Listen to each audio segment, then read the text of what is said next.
Today's tech tip video is about Flipgrid. It's an online way for classrooms to have discussions using video, and it's now free and works on all devices. There's a lot of reasons you might want to use Flipgrid, but it does inspire and capture focused discussion, make social media about learning. You can see and hear every student, and it allows students to process at their own speed before they post their responses. And like I said, now it's free and it does work on all devices. Now our first step is going to be to create an account. So you're just going to go to flipgrid.com and sign up today. And that allows you to use your Google login, so it's not another username and password that you need to remember. And it's going to ask you what country you're in and a couple other questions, but that's really all it entails to create an account. So next we're going to create a grid, and a grid is really just your classroom. So to do that, we're going to go back to our login, and we can create a new grid. Now there's some different ways you can set up accounts. The one I would suggest is school email. That way when kids log in with their @csd117.org account, they can join your class. They don't need another username and password. So you can name your grid, and this is really going to be up to you. So you could have one for each class period, one for your homeroom, or you could combine all of 4th grade or all of your students so you could have a larger community discussing topics. I'll put Canvas test for this. And you can create a flip code. So here it does an automated one, but you can always change this as well. And mine is available. And here you can personalize with a picture. You can always change this later. These are pretty small thumbnails to choose from. So now it says, so what are your email domains? So here's where I can type in the @csd117.org.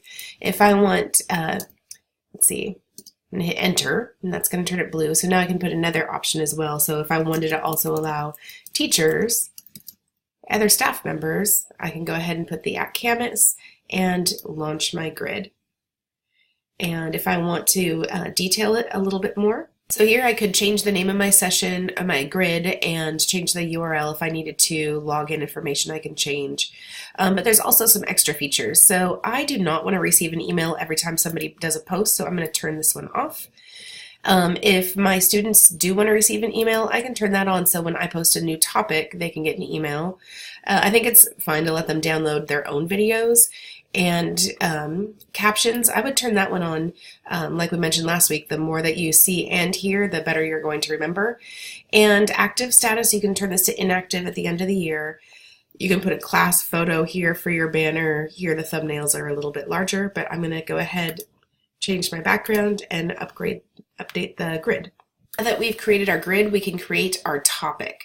So to do that, when I'm in my grid, you'll see they already have 2 topics here. One is just for ideas, it's inactive, but if I turn that on, that really acts like a comment box where anybody in the classroom can add ideas.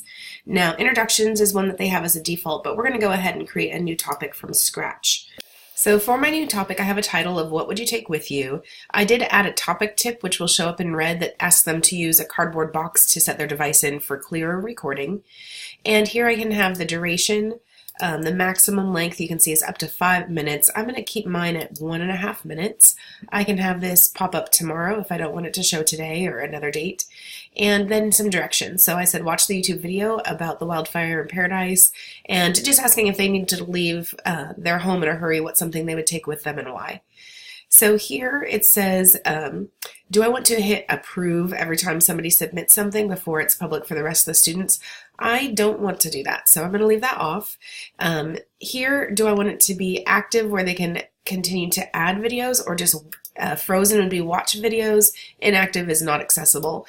Now they do have a feature here, so I can have this post today, but on Saturday, then it's going to go into frozen mode, so they can only respond. They can't put new videos. And here, topic resources, I'm going to add a video from YouTube. I've got the URL here, and add it. Now if I want to add other attachments, I can do that from more YouTube videos, Google Docs, and things. I can just put those URLs and titles here. This is going to be the one that shows up in the header. So video features, students can add stickers and drawings over their videos. If that's going to drive you nuts, go ahead and turn it off. Maybe after so many videos, you allow your class to earn those as they've focused first on their content. Now, reactions are like little stickers that can say awesome, wow, whatever, and that's something you can also turn on and off. I would suggest turning off the video views. That seems like it would just become a popularity contest in your class. Now, students can also add attachments from things like Google Drive, and you can make that so only you can see it or the whole class can see it. That might be good for planning documents, supportive evidence, lots of options there. Now, I think it's pretty powerful for students to be able to reply to each other's videos, so I'm going to leave this on. And then it also allows students to add a title. Now, when it comes to feedback, they have some basic feedback options, performance and ideas, but if you do custom, you can add your own criteria. I've added some here, so I'm going to say clear claim, some sort of evidence or reasoning that they are packing this item, and was it on time? And I'm going to go ahead and create a topic. I was a little quick happy and hit the got it button. If you did not get that URL, you can always go to your topic and click Share Topic. And the nice thing about this is I can go to Google Classroom, and it's going to do a little pop-up here, and it's going to ask me to pick my class, choose an action. I'm going to make this an assignment, and go. And it's going to take that information, put that link right there. I can say this is worth 4 points if I want to, and go ahead and just do the regular Google Classroom stuff. And I'm just going to go down here and click Assign, and now it's ready for students. So now I'm logged into Google Classroom as a student, and I'm in the assignment. I'm going to go ahead and click on the link for Flipgrid, and I'm going to log in with Google. So now I'm in the topic. I see the title, directions, the pro tip about using that cardboard box, and the YouTube video. So I'm going to go ahead and click Tap to record, and the first time they do this, it's going to ask to allow their microphone and camera. So here we go. So in my recording, I have some options. Sticky notes. This is where I can do some pre-planning. So I'm going to talk about my teapot, and here I could give 3 reasons why that's important to me. And that's not going to be turned in. I'm just going to put it to the side. You're seeing it because you're seeing my whole screen, but the video is the only part that's going to be entered. So options, I can change this to a 1x1 if I want to. And the other option, it shows me here if my volume's in the right range, the total length my video can be, and then here's those directions, and I can pull those off to the side so that I can watch the video, reread those directions if I need to, and if I want those to go away, I can just click on it. So let's see, so let's go ahead and record. You can see it counts down, and if I want to here, I can show you my actual teapot from my grandma. I could talk about how we'd always gather around it and tell stories, and that's something that we continue to do with new generations. So I'm going to go ahead and pause my video, and I'm going to hit next, down, and here we go. So I can update the title, so we can say teapot, and now I have some options. If I want to do it, attach something, I can do that. If I want to trim the beginning or the end, and if I do that, if I was too long, it'll give me some extra time so I can add to the end. And we'll go ahead and say next. And so a selfie is the thumbnail. So students can take their picture here, and if they want to add things, they can. And if I want to, maybe I want to write teapot. So you get the idea. So we'll go ahead and submit, and we're all done. So at this point, I'm logged in as a second student, and as the second student, I can add my own recording, and I can also watch somebody else's recording. Down, and we'll pause that, and we have some options here. We can make it full screen, we can change the speed, we can turn on closed captioning, we can like the video, or we can leave a reply. And so the replies are also done with video. So here I can record a video in response, and I could say, hey, cool teapot, I love your 3 reasons about why, and what kind of tea did you drink? So I'm going to go ahead and hit next. You're going to go ahead and figure out that selfie, or you can also choose a frame from your video and hit submit. And here's where it's a little weird when testing, but here is my original response, but because it's also me replying to me, there's my response down there, and that's how I can tell how there's a response. So those are a couple ways the students can view the work. Now the last thing we're going to do is come back and look from a teacher's perspective. So here I'm in my dashboard, and I'm going to open up my grid called Canvas Test. Here's my topic, what would you take with you? We've got 2 videos and 9 views already. Wow. So let's go ahead and click on that topic.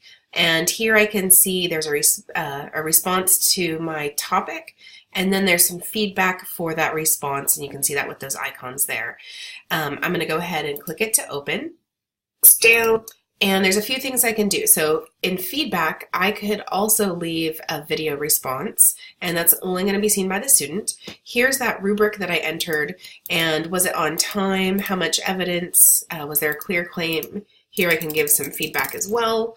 And edit would be if I want a vibe. So vibe is this little sticker, and it can say anything I want. I love tea. So that's probably the only thing I would do here. Share, I don't know that I would really use that too often either, but let's look at these icons. If I want to feature this so it'll be higher on the page, I can click the star.